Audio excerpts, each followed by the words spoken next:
Come with me.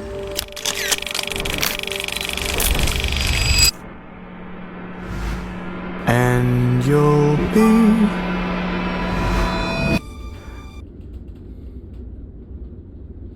in a world of pure imagination.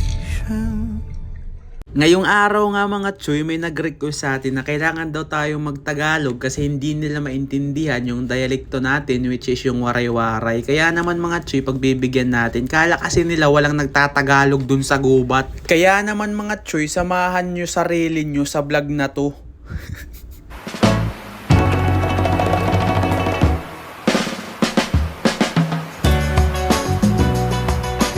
Ang pinakaunang gagawin natin dyan mga Choy, magbubukas tayo ng ventilasyon ng mga bodega as per boson order. Ito ang kadalasan ginagawa para makaiwas sa moisture na nagiging dahilan ng pagkasira at pagkabasa ng kargada. Ang chipmate ng barko ang in charge sa everyday monitoring ng kargada.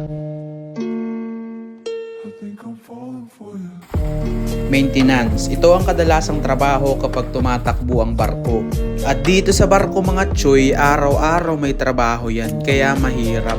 Pero nandito tayo sa realidad ng buhay na kung saan patatagan ng loob ang labanan. Kaya syempre mga Choy, dahil nga sa may pangarap tayo, laban lang. Sabi nga nila mga Choy, kung may pangarap ka, chase it, cause it won't follow you back.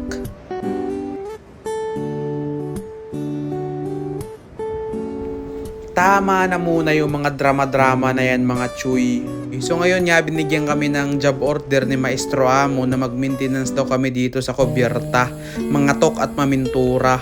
Ito ay para mapanatiling maganda at presentable yung barko. Pero puro kalawang pa rin mga Choy. Sa buong linggong pagtratrabaho at sa kabila ng hirap at pagod, meron pa rin nag-aantay na kasiyahan. Tangan na nyo! Happy birthday!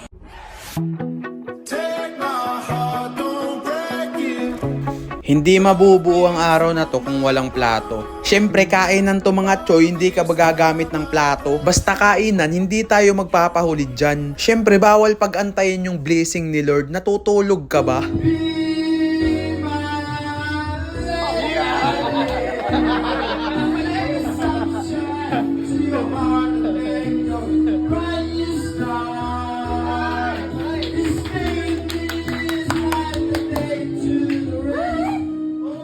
At dito mo mapapansin na kahit anong hirap ng trabaho dito sa barko, nagiging masaya pa rin kapag merong kunting handaan at kantahan. Hanggang sa muli mga Choy. Sheesh!